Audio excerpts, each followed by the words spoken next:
Hello and welcome to this week's LoveWorkLife Training Academy. I hope everyone can hear me loud and clear. If you can please do the usual and drop your a comment into the chat room. That'll be very much appreciated. It's been a very busy week this week, so we've got lots and lots on the go. So we're going to sort of kick off reasonably quickly from there. But as always, I'd like to give a quick shout out to the people that are on here. We've got TTS 24/7, Ignata, Octopus, we've got quite a lot of people from Gmail, Anna Pentage, Fight, Experis, Athwell Resourcing, we have Tailor-Made Recruitment, we have a lot of people from Hotmail this week, we have Change Recruitment, May and Stevens, the G2 Group, Change Recruitment, we have Bonbon Languages, Impact Recruitment, we have Cherry Professionals, Westray, Judge Recruitment, we have TN Recruits, we have Harper Evans, we have the MCS Group. So it's piling up as always, as people start to flood in. We have Aventus Legal, we have, Truly Tailored Recruitment, sorry. We have G2 Legal, we have Star Recruitment, we have Hotmail. Again, the Hotmail people start flying in all over the place. We have Invictus Recruitment, we have Hall Recruitment, and we have Prosper IS. So there's quite a lot of people on today again, and there's people booking in as we speak constantly. So as people start to flood in, as I say, if you can keep the comments coming through on the chat box or there that we can sort of see and hear, that'd be great. Thanks to those that have answered that. This week's one is an interesting course, and I wrote this course again some time ago, and this course is all about the difference between when recruitment starts to come reality. And I always think if you can take a job on, you can have lots and lots of jobs on, but to me the job doesn't really start to sort of pay dividend until you start that interview process, and it's getting those interviews and booking those interviews in that's really important. But I also think that the side of that is, have we lost control of where we want to be, and have we lost control of what we want to be doing? Because if we start to lose control, then what we start to find happen is we start to waste away our time. So we've always got to sort of look at what we're doing and actually turning our money into potential and stop truly wasting our time. So as people start to log in a little bit more, like I say, we're still very busy today.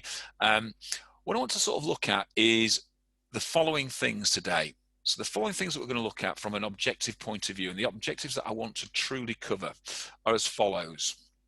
I want to look at things such as how to make interviews happen. I want to decrease the time between the job order taking and interviews happening. What stops your interviews from happening? I want to look at how we can influence the situation in our favor. And I want to look at, are we out of control? I want to look at where control is first lost and constantly lost, the key indicators that you're out of control, look at how we can regain control, and look at triage, the actual process to make sure that we are back to where we should be and moving from there. So again, we're still sort of lots of people coming in and lots of working from there. So let's quickly look up then and start as we need to go on. Okay, setting up the interviews. It's quite interesting. Over the last 2 weeks, I've been doing an awful lot of research into the client marketplace, what clients really want from recruitment agencies. I've looked at lots and lots of different types of surveys, lots and lots of different graphs, etc. And it's what clients really want from agencies that's really important. And we need to look at this. And the big thing that came out from all the surveys, that 98% of every client wants to reduce their spend on recruitment. Now, whether that's their internal spend or whether that's their spend on recruitment agencies, it's the spend on recruitment, and that will have an impact on us. So we've got to think about why they want to reduce that value. And if you start to look at 98%, that is virtually the whole market, what they're actually saying is they don't see value in our services. And if they don't see value in our services, then we've got to start to think about what that will do. What clients state, when I started to speak to clients about this, is what they stated was they only start to see value is when they start to interview candidates, because once they start to interview candidates, they can see them, they can metaphorically touch them from there, they can actually see whether they've actually got value or not from their recruitment agency. Because it's then when they start to see whether the candidate can and will do the job, and how well that candidate is matched to the job specification stage. So getting the interview is really important, but what we've got to think about what happens before that to make sure that we provide value to them. So in a recent survey, the number one priority that clients had for the next 12 months was to make their recruitment process more efficient. And to make their recruitment process more efficient, we've got about things that we can do when we're taking job specifications, when we're selling to them, that will make their recruitment process more efficient. The number 6 reason was to give the better, or have better due diligence on the candidate's skill set, which means that they will be able to make a better hiring decision through the recruitment process. So desperation of getting just a CV across doesn't really now sort of really drive us. We should really be thinking about getting the right CV across and doing it that. If we can get the right CV across and doing the right things, then we start to have a better view of what clients truly want from us. So if you think, clients get sent speculative CVs day in, day out. They get lots of them multiple times a day from multiple agencies. And generally those spec CVs don't match what the client truly wants. So when they start to then engage us on a role, and again, we're sending CVs across to them, again, they're questioning the value of that CV. Hence why I've always said our lack of due diligence sometimes on sending CVs across isn't right. But we can start to address that. But we need to address setting up the interview first and foremost to really help take and make their recruitment process more efficient. So I always think when setting up interviews, what we should start to think about is when should we set up the interview? And if you've been on my training courses over the last 12, 13 weeks, we will know the first place we should set up the interview is during the job qualification stage. Again, if we're talking about reducing cost of recruitment, it is just not the agency fee that we need to be looking at. It's the time that the client spends during the recruitment, the way the candidate then is onboarded, and how long the candidate stays within that recruitment process, or that employment process, and everything that goes with that. So if we are taking a job qualification and at that stage we are booking an interview in, we are now confirming that the client is actually committed to the process, but what we are doing is we're foreshortening the recruitment time because he's now got something booked in. What generally happens is the client sees no reason because they don't trust the value of the candidates that we send, and they want to see the candidates before they book time in.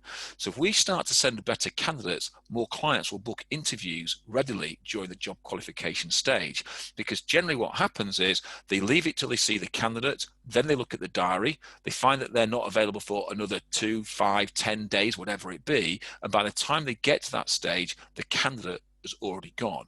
So they start, then that means we have to do the job twice, and they have to do that reviewing process twice, and that happens over and over again. So we need to make sure that during that job qualification stage, we sell the reasons why, with features, advantages, and benefits, that they should actually book the interviews first and second if it's a perm, and we'll talk about that a little bit later on, and contract immediately. If we can't do that, then we've got to start looking at when the CV has been sent. But we've got to think about how we're presenting CVs. Nowadays, we can send the CVs in so many different ways. We can present a video CV, we can present a paper CV, we can talk the client through that, we can create all sorts of different things. But what we've got to make sure that when we're presenting that CV, we don't present the CV and then just leave the client to make a decision. We present the CV and talk the candidate through the client through the CV, why the candidate should be the best fit for them, and then we should be booking the interview date at that stage. So what benefits do setting pre-interview dates have for us? To me, I always wanted to book pre-interview dates because it did one thing. It showed me that the client was committed, but the one thing it did to me, it was defined my search. It defined a deadline for me. It focused me on what I needed to achieve and what time I had to achieve that in. So it meant that I speeded up my process. So when I'd be working with my clients long term, I'd always find out what my client was looking for. And therefore, any candidate I was speaking to about other jobs, when I knew a client may have a job coming up in 2 weeks' time, I'd be already talking to them about the potential of my other clients coming up and what's going on. So if I know what's going on in my marketplace, I can do that. That means when I speak to a client, I can speed the recruitment process up because I know whether I've got candidates available or not, or whether I have to start to reinvent the wheel and find new candidates and go out to the marketplace. It also gives me control over the process. It means I'm working efficiently. I can look at the clients that I have true commitment with, and I can control the process with that client, because I want to make sure that if I can control the process, I can maximize my time during the day. Maximizing my time during the day means that for the clients that I'm working with, I am making their recruitment process more efficient. I am then making sure that they are reducing their cost of recruitment constantly. By doing that, what I'm actually looking to do is control that process. If I have a client that is controlling the process and is always slow in coming back to me with feedback, etc., won't book dates, etc., then that, again, is then, rather than making his recruitment process efficient, it is making it inefficient. It's inefficient for me and it's inefficient for them. So why would I want to work with that client? To me, it's all about providing value. So I've got to start to think about why setting interviews up early will provide value to my client. It's going to create urgency, and I say it's going to create commitment. It creates urgency on my side because I've got a deadline to hit, and it creates commitment on the client side. So I've got to always think about setting up interviews in this manner to ensure that I create the things that I want, and I'm making sure I'm maximizing my time, I'm maximizing my client's time, and I'm making their recruitment process as efficient as possible to save them time and money, which gives them a better peace of mind to work from. So let's look at time. Time is a really interesting thing. The number 4 reason that clients are looking to improve their recruitment process was to keep their costs down. And the 5th reason, and this is the real killer reason, is they wanted to fill the job first time, not in the least time or the quickest time. And that's a really important thing to make note of. Their number 5 reason why they want to improve their recruitment process is to fill the job first time, not in the quickest time. Where how often do we work with a client where we are working with clients where there is 3, 4, 5 agencies, more agencies working on that role, and what happens? We all work the role, and we work it for the fastest candidate past the post. The drive to get the fastest candidate over the line is really important. But the fastest candidate isn't always the best candidate. So we've got to start to think about that. So I always think about time and what time is actually worth. So let's think about that. And let's think about 30K as a salary, commission, etc. And based on 162 days or working days in the year, that works out that for every day, you're worth £114 per day. But then let's put the cost of your training, the data capture, your CRM, the hours that you spend cultivating a candidate marketplace, running adverts, the cost of building that marketplace that you have there and understanding what's going on. And I could go on, the cost of working in an office, the cost of setting at home, your equipment. Okay, all of these things suddenly increase your value and increase your cost because you're providing these things back to the client. So let's say on average, your day costs £500 for the client to engage your process. So if you're working with a client that isn't committed to you, are you really getting value for your day? And is the client getting value for your day? So whatever the cost comes out, you've got to think about, if you're not qualifying the role properly, that we need to think about what we're doing. And remember, I've not even mentioned commission in this bit because that's irrelevant. It's the opportunity we've got to think about what we're creating. And if we're working on jobs that aren't solely locked down and we have lots and lots of commitment, then it's not just the cost of that role, it's the opportunity that we're missing out on or potentially missing out on that's costing us as well. So it's actually doubling our cost. That's what's happening. We're losing twice as much money because we could have been working on something far better that would actually come to fruition and pay us money. So you've got to think about, when you work a client, if they're not pre-booking interviews with you and showing a lack of commitment, then is it worthwhile your investment? And I remember having this conversation with some consultants in an office, and I asked them to do this. I asked them to go to the window. I asked them to take out their wallet and their purse, and I asked them to throw it out of the window. And they looked at me quite sort of worried, and I said, no, throw it, get it out the window, throw it out the window. But no one would throw it out the window. And when they asked them why, I said they've worked really hard for their money. They like their money. It's their money. Yet, when they're working with a client that has no commitment, won't commit to interview dates, they're just throwing money out of the window. So we've got to start to think about what we've done for that and how we do that. It's hard work, and it's your investment. It's your time and it's your money. So we've got to make sure that we're investing our time properly. So we make sure that when we're working jobs, we're not wasting away the moments that make up a dull day, knowing full well that we're just hiding behind a job that might never come to fruition, because we know that time kills deals. And I've said this, if I've said it once, I've said it a million times. A job without an interview day has no goals or defined objectives. And if you have no goals and defined objectives, how can you be motivated to actually fill that job? And if you're not motivated to fill that job, it's because the goals aren't important. The goals basically are not important to you, which means the goals become impotent. And if it's not important to the client, why should it be important to you? So we've now got to start to think, if we're working with clients, okay, and clients want to reduce the cost of their recruitment and they want to make their recruitment process efficient, we need to be selling the features, advantages, of benefits of what booking interview slots at the earliest process does when taking a job specification, and how making sure that we get the right candidate across to them is really important. Which means that if we're booking interview dates, we've got to start grading our CVs. Remember, clients want to fill the job first time, not in the least time. So that means skills and behaviors now become really important. So does your CV match your job specification? And I always think, if your CV doesn't match your job specification, then how are you going to understand whether that candidate is a match? Now, we grade our job specs. We should be grading our candidates.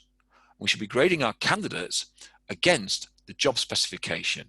And like we grade the job specification from 1 to 10, we should also be scoring our candidates. If our candidate is an 8+, are they right for the job? Are they right to be put forward to the job? Because when clients talk about reducing spend because they don't see value, it's because how many times do we send a candidate across to a client that is only an 80% match of that job specification? Doesn't match the job at all, and the client reads the job of the CV and rejects the candidate instantly, or they watch the video, reject the candidate instantly, because we know we've been desperate to find a candidate that can do the job, irrespective whether they can truly do the job, just to get someone across to show we are good. I'd rather send nobody to a client than send a poor CV that is unlikely to get an interview. So we've got to start to think about, we are the masters of our own destiny because we are sending poorly qualified candidates to clients because we've probably got a poorly qualified job specification, and we're not doing ourselves justice. We're just rushing to get a quick candidate across there to show that we are in the game, when really what we are doing is we're putting ourselves out of the game. So we've got to make sure we address ourselves properly and start our recruitment process properly. Because remember, providing value means clients will then engage with us more. If we're just providing a bum on the seat process, then why would they want to engage with us? Why would they need to keep engaging with us? So we've got to start to think about our interview process. The number 3 reason why clients want to create a better recruitment plan is they want a better user and candidate experience. Their number 8 reason is they want to be more agile. Now, we've all spoke to clients that refuse point blank to change their recruitment process, even though we are the experts in recruitment and they're the experts in their chosen profession, but they don't want to listen to us, the expert, because they believe they know better. Well, modern clients now are understanding that they have to start to change things. So the number 8 reason to be more agile means that it'll expedite their recruitment process. They'll be more involved in the recruitment process and make that quicker, which means that if you're talking to your clients and you're using these stats and using these conversations with them, and we're showing the features and advantages and benefits of them being more involved in the recruitment process, guess what? It will speed up the recruitment process. It will make their recruitment process more efficient.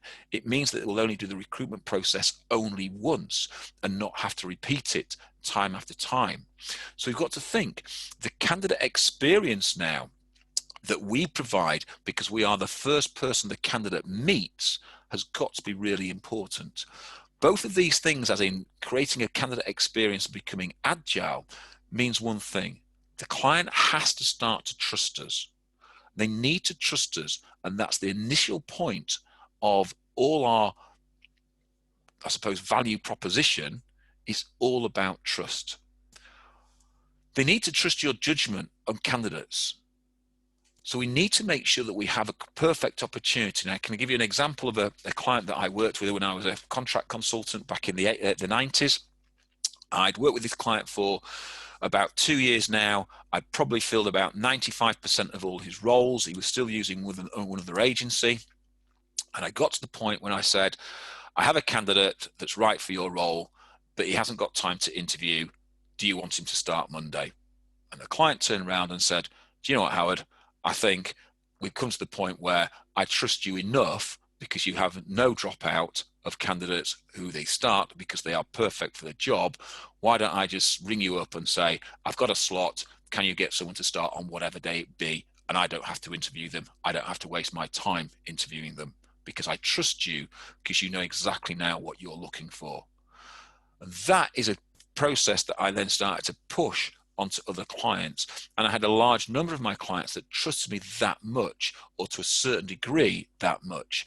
So it meant that their client had become more agile in what they were doing, because they could now see the perceived value that I was providing for them. They never questioned my fees. They never questioned my margins, because they knew they would get a great product at the end of the day, sat in their chair on whatever day they wanted that person to start.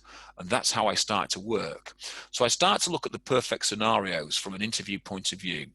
And I wanted to look at the scenarios that would make the interviews happen. So I always think the first place that we start to make interview happen is the telephone interview. So I start to think when we look at the telephone interview, we can look at 3 different types of telephone interview. A telephone interview with the interview set up during the vacancy stage, and we're asking for an immediate start. So if you go onto the telephone interview, if you haven't created that value where they will just take people from you based on your trust, then we need to say, right, we will set up a telephone interview. If the candidate is good enough from a telephone interview, then they will start immediately. So on temporary and contract type of work, it's a great opportunity to show your value. Again, you're making the recruitment more efficient. You're making the recruitment more agile. You're giving a candidate, which means you have to be certain that that candidate is the right candidate. If you can't get an immediate start, then again, we're going to set up the interview date during the vacancy stage, but we're going to say a face-to-face interview will follow. Now, this will mostly happen with our permanent candidates, but also with our contract and our temporary candidates. So how can that interview happen? Could that interview happen over the phone? Could that interview happen face-to-face? Could that interview now happen via video? What we need to stop looking at is the promise of an interview based on CV delivery. If we start to work in that way, it shows that the client doesn't truly trust our judgment and doesn't trust our capabilities to provide a quality service and a quality candidate. So if we can't get that from our telephone vacancy stage, and we're taking that vacancy, we've got to start to think about whether or not we invest our time with that client or not. We've got to start to think about how we reinvest our time. And we talk about things, and I always think about recruitment in a certain way. And I was talking to managers yesterday on a management conference yesterday, and we talked about what management is truly like. And management is not just about winning. Management is about the enrichment of the people's lives along the way. And recruitment is very, very similar.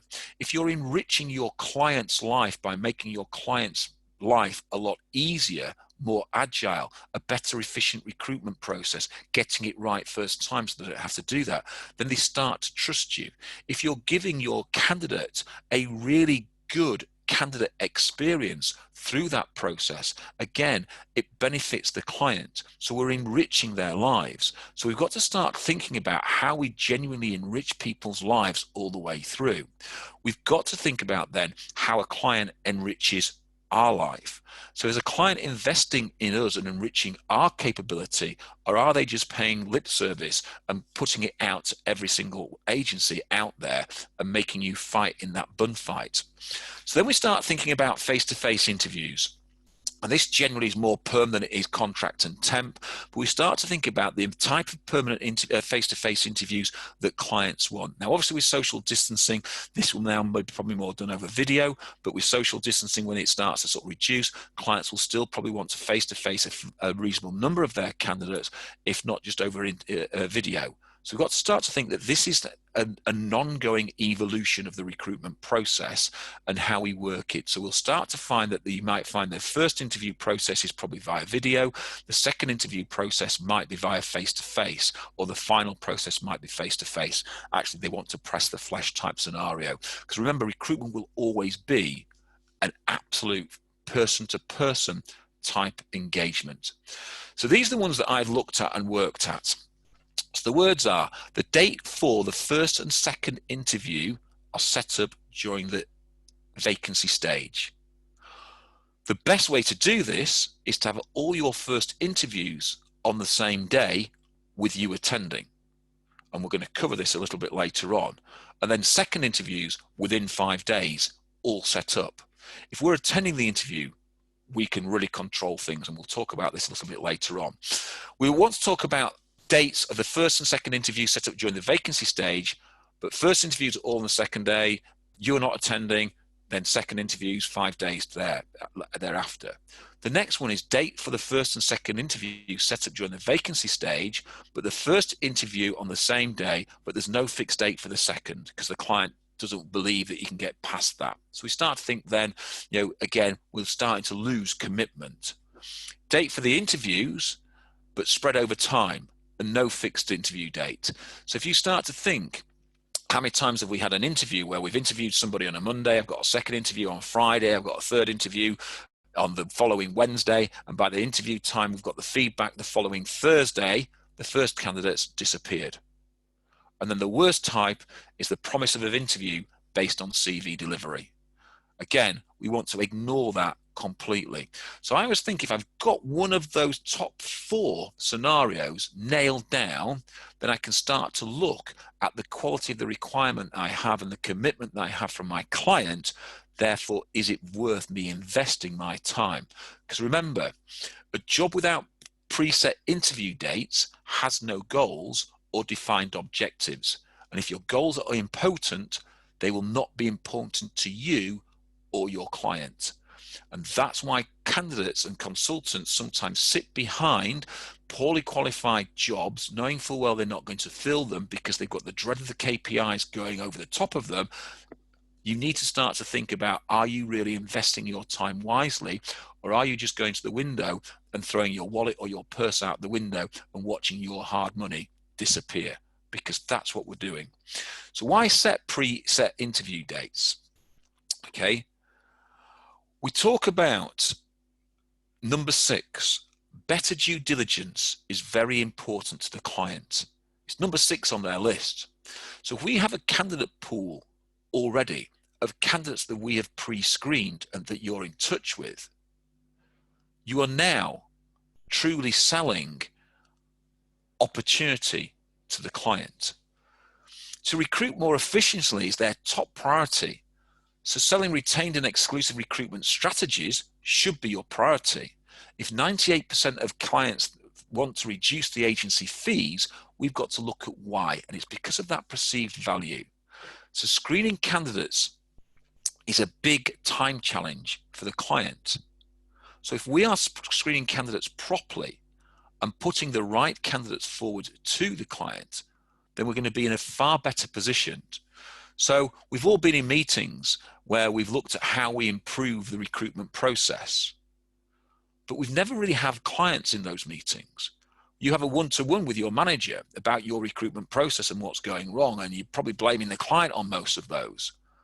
But we need to start to think about our process is flawed because maybe we're not listening to the client enough. We need to be working with the client more. We know what works and how to improve our services. We need to be telling our clients what works and how to improve their services as well. So, preset interview dates confirms commitment from you, and it confirms commitment from the candidate. It also means that it removes most time wasters from the recruitment process, because if it's a person who's just looking for, can I get a little bit more money? Am I going to look here? Can I look there? Then what you're saying is, then you're going to remove that time waster, because you want to create urgency. You want to create someone who's ready to go for that preset interview date straight away. Preset interview dates show your candidate you are genuine. How many candidates do not believe that you have a job? I've just been speaking to an agency just literally before this webinar, and they are being part as a witness for a client who is taking another agency to court. My agency filled the client's job. The other agency is claiming that they sent a speculative CV to the client 6 months prior to that, and therefore they should be filling that job. But they hadn't got the role. They haven't got dates. It's interesting, when the client asked the agency about GDPR, the agency backed off, but is still pushing a little bit to get down there. So we need to make sure that we have urgency. We've got preset interview dates that show your candidate that you are genuine. We also want to make sure that our candidate has that fear of missing out. This is a great job. This is the best job. It mixes your skills perfectly. You need to move forward on this job. Preset interview date makes the interview process run smoothly for clients, because it does. It means that you're in control, but the clients believe that they are in control. Seeing all your candidates on the same day creates a stronger decision-making process. And again, we're going to cover that shortly. Putting a defined deadline down for both parties shows the candidate the process is a serious one and the client is genuinely engaged in that process. So this is what happens if we do not set interview dates. If the desire for the client is to become more agile and not have to replace that first, or replace person the first time, not have to go across the recruitment process, then we need to attract better quality of candidates. And if we're attracting better quality of candidates, then what it will do, it will drive candidates sometimes to the client directly further down the line. That's another point that the clients brought out, their ability to attract candidates directly through applications.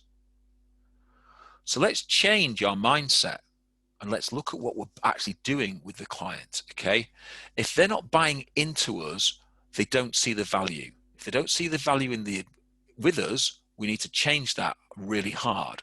And we talk a lot about value when we look about interviews, because if we don't set pre-interview dates, time kills deals. Candidates take other interviews. Candidates will delay decision-making processes. Clients will elongate the recruitment process. Things change on both sides. Candidates drop out the process.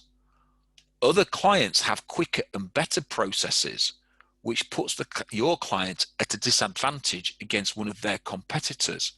It also gives a poor perception of the client and the agency, because we're not able to control the recruitment process. The client will be blamed by the candidate and the agency. The client will blame the agency, etc., etc. So it's just a vicious circle because we're blaming the client. So we need to make sure we remove that all the way through.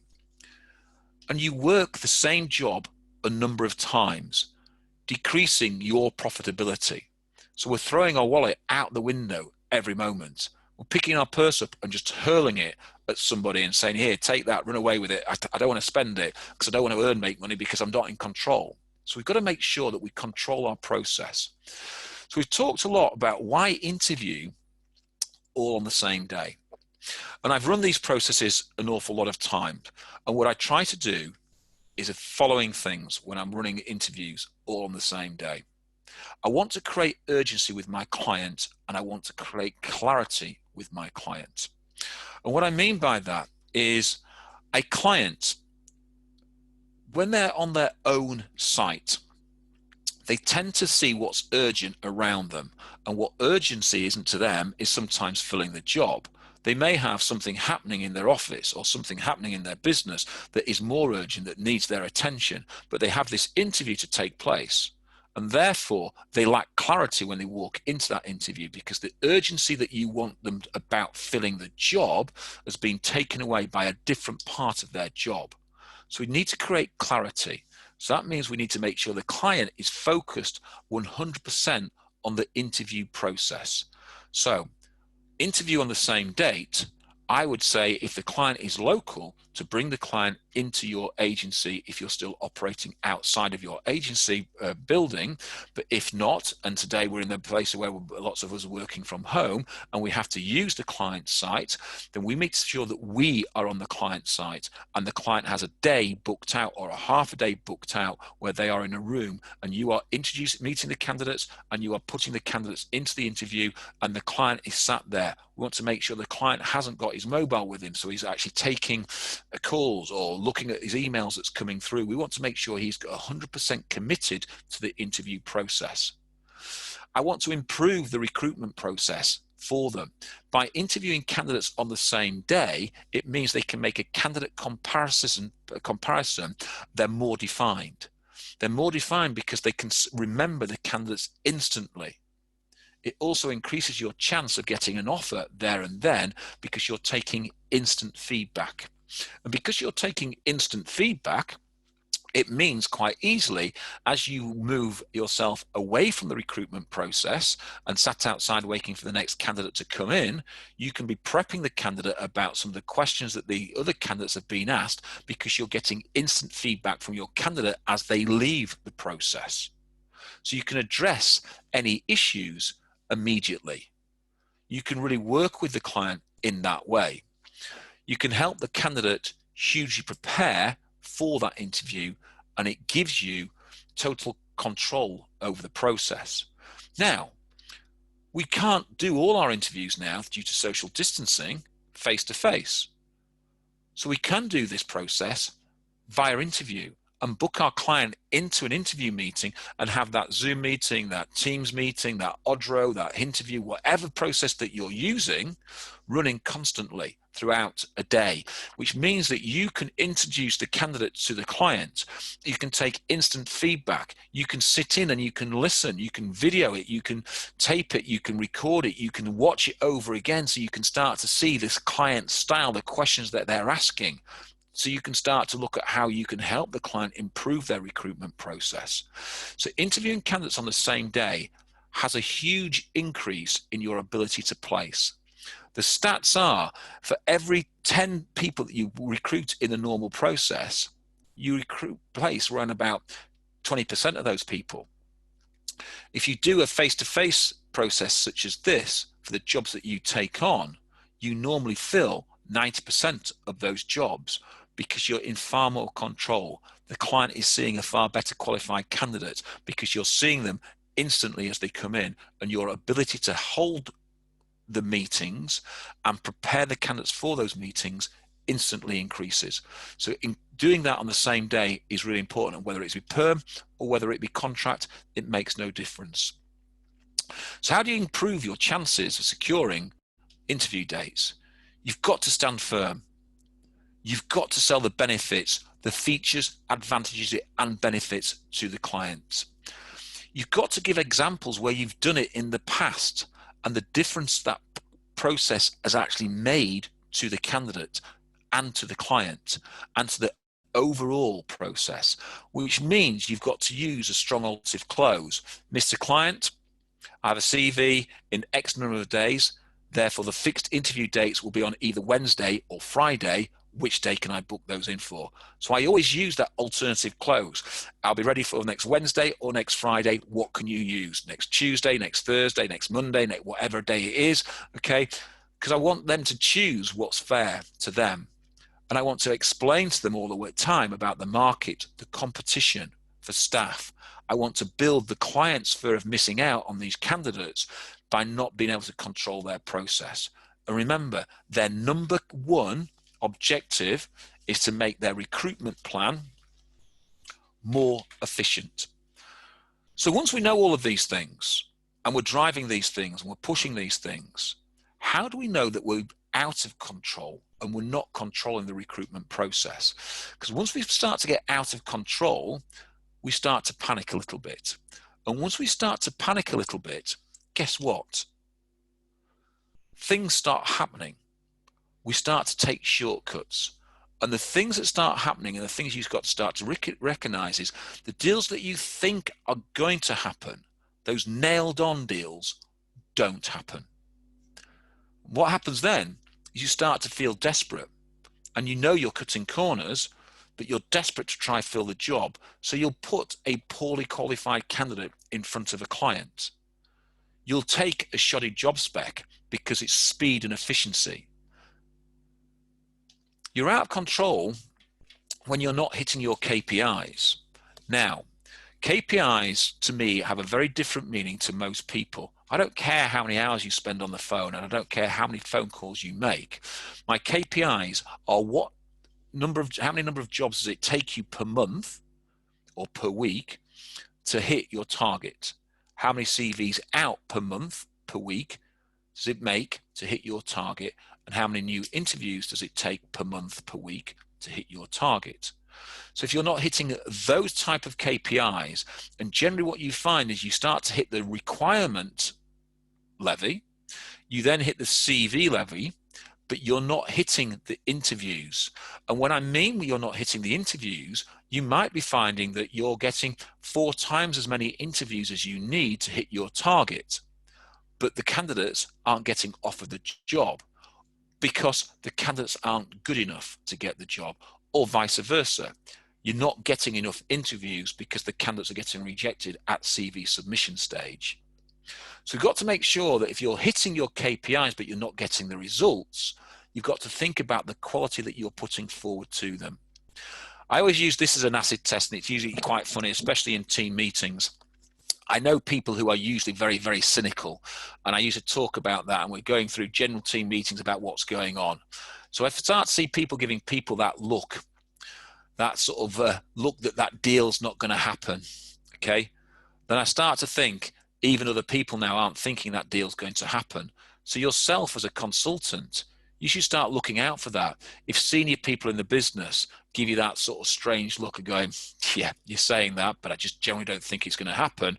They don't think it's going to happen because they're probably seeing something that you're not seeing, or you just don't want to see. So you've got to think, if you're out of control, you've got to make sure that you recognize that you're out of control. And obviously the ultimate one to know that you're out of control is you're having too many meetings with your boss about your performance. And if you're having too many meetings about your boss about your performance, you are truly out of control. So we've got to start to think all of these things are a little trickle effect. And once that trickle starts to flow, it becomes bigger. And that trickle becomes a stream, that stream becomes a river, that river becomes an ocean. And once it gets to the ocean point, we're so far out of control, there's no way of getting back. So we've got to start to look where control is lost first and foremost, and how control is lost. So control is lost in a number of places. But I always think the first place we start to look at is we look at the clients and the candidates. For every client and candidate, that first call, that first meeting where we set zero expectations is where we start to lose control. If you haven't set expectations on that first call with a client of what you desire from your recruitment process to make their process more efficient, to make sure they fill jobs first time, to reduce their overall cost of recruitment. Because remember, their overall cost of recruitment isn't just purely the fee. It's everything that goes with it. The time of induction, the time it takes to recruit, the cost of training, the cost of that person leaving the job and replacing person, etc. So if we set zero expectations, then we get zero back. So we've got to do that in our first meeting. The next place that I always find, the job specification. It lacks commitment. It lacks in flexibility. Clients want to be agile to fill their jobs, so they need to be flexible. The reason why they're not flexible because they don't see the value in us, because we're not selling the features and benefits of what we do properly. And by the not selling the features and benefit properly, we then put a poor candidate in front of them. It just compounds the issue. So we've got to make sure that we are doing the right thing. So spending that extra time taking that job spec, spending that extra time doing that fact find, matching the dots between selling your service and quoting the price for your service is really important. The biggest stage where we feel that we're out of control is the interview stage. More potential revenue is lost at the interview stage than any other stage. Poor candidate control. We are not talking to our candidates. We are not helping them and preparing them for the interview. We are not talking and preparing our clients for the interview. We've lost control of our candidates. We've no idea whether they're going to attend or not because we're not speaking to them. And we really worry about that. But we're not worried enough to be calling the candidates. We submit candidates and allow them to go for an interview knowing full well that they're not going to take the job because we feel, oh, it's a KPI and it makes me look good to the client. Oh, the candidate might change their mind. No, if the candidate looks like they're not going to accept your job, pull the candidate.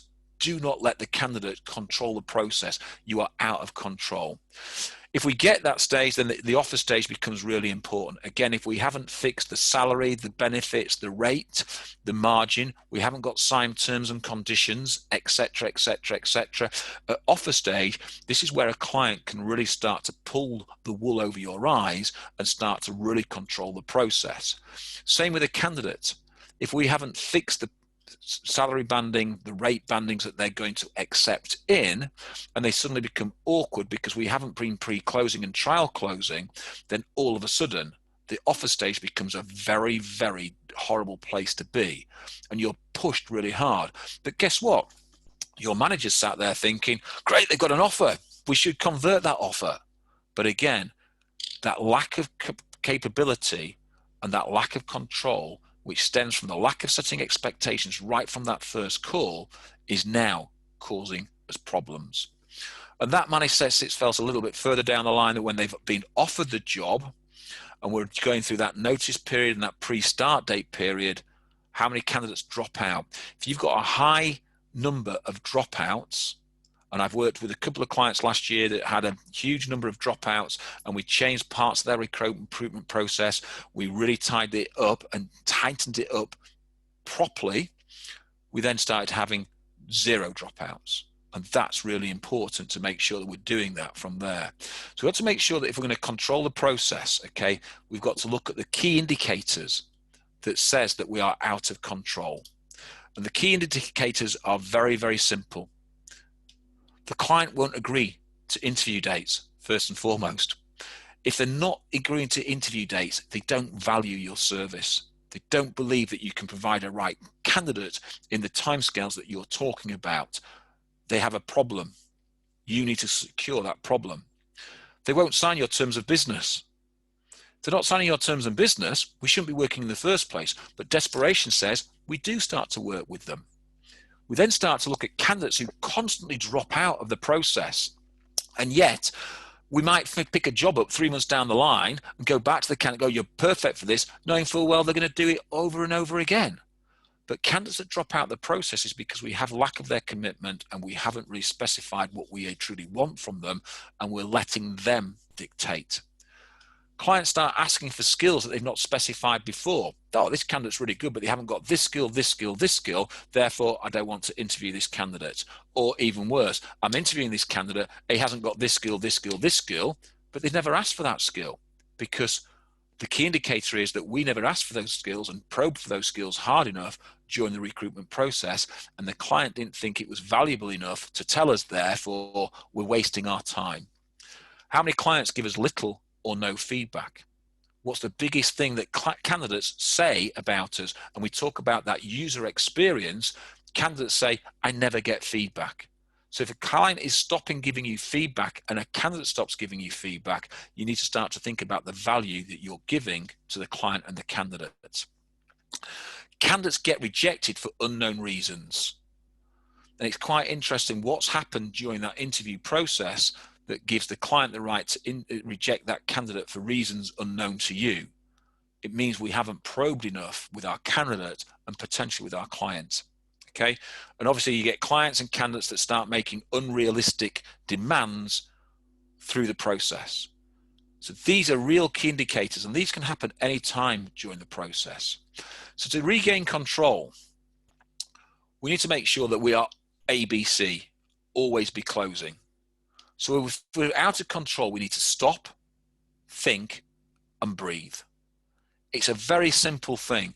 Too many people rush headlong into things and never stop, never think, and never take a breath to really gather their thoughts and move forward. We need to go back to basics. We need to go back to basics and look at every single thing that we have done. What could we have done differently? How can we improve it? We need to look and say, right, what can we now go back to the candidate with or the client with to try regain control and bring control back? So going back to the basics is really important. We need to man up or person up or woman up and call the candidate or call the client. We need to call them to find out what's going on. We need to state our concerns and address them quickly. Because remember, we are a recruitment consultant, and that consultant word is really important. We are not a rec con. We are recruitment consultants. So we need to advise, we need to consult, we need to be an expert, and we need to be influencing what's going on in the marketplace. So if you're afraid to admit you're wrong, if you're afraid to shoulder the responsibility and push it somewhere else, then you're not advising, you're not being consultative, and you're not being an expert. You're being a coward. So we need to state our reasons why with our candidates and our clients and stand firm. We need to agree new expectations verbally and then put them down in writing. And we need to ensure that we are trial closing constantly, both verbally and written, throughout the process. Because we do that and we regain control throughout that process, we know we're in a far better place. And therefore, we need to be prepared to walk away. We cannot afford to compromise and get desperate. So we need to make sure we're doing all of these things on a constant basis to make sure we're doing the right things daily for us. I'm not just going to the window and turning my wallet upside down and shaking all my money out and letting it just blow away in the wind because I haven't done these basic things constantly. So to triage and make a controlled decision. And this is really important, making a controlled decision. If I've taken the time to stop, think, and breathe, I need to make a decision. Now, generally, sometimes when we're in the role of recruitment, we're in the firebed of that recruitment process going on, and it's all going on around us. We have time to stop, think, and breathe, but sometimes we can't see what's actually truly happening. So we need to seek advice. Seek advice from other people. Listen to other people's options. Remember those guys that roll their eyes when you say we're going to make that deal, and they roll their eyes going, yeah, that's not likely to happen. Seek their advice on why it's not going to happen. You've got to review your situation thoroughly. And once you review your situation, you can create a plan. And part of that plan needs to be proceed or not. And if you decide to proceed or not, you then have to genuinely stick to your plan. Do not compromise on the quality of your service, and be prepared to walk away. So we've got to make sure that whatever we do, if we decide not to proceed, we walk away professionally. If we decide to proceed, we push our plan back to our client and make sure we get complete agreement. We do not compromise on that, because it's the compromise we made in the first place which has put us in this position now. If we're prepared to walk away, we should be prepared to sack the candidate and sack the client and work from there. So to conclude, okay, we need to be honest about if we've lost control. We need to be honest with ourselves. Are we hiding behind a poorly qualified job? Are we hiding behind poorly qualified candidates because I'm scared that I've lost control and I'm scared to mention that to somebody else? Well, if you start to be honest with yourself and start to seek advice, then you'll start to understand how you can get yourself out of that situation and improve it. Remember, it's not about winning and losing. You only lose if you don't learn from the loss. So therefore, you should never lose at all, because it should always be a learning experience. So you need to review your situation carefully, create that plan to proceed or not. And that is a really crucial part of that plan, because too many people change their plan and go back to the client, but haven't really addressed the problems, and therefore they carry on proceeding and the same problems reoccur. So really address your plan and address the problems, and don't be afraid to address the problems. Stick to the plan.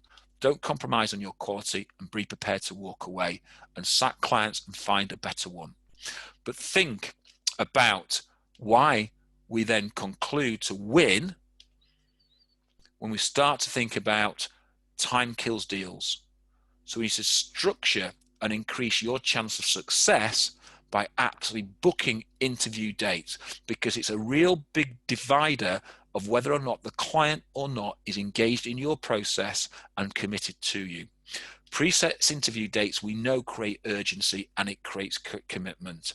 And having defined timescales make people accountable. If you're accountable for that action, you're not going to waste your time. You're going to know whether you can find people or not. So you're going to work there.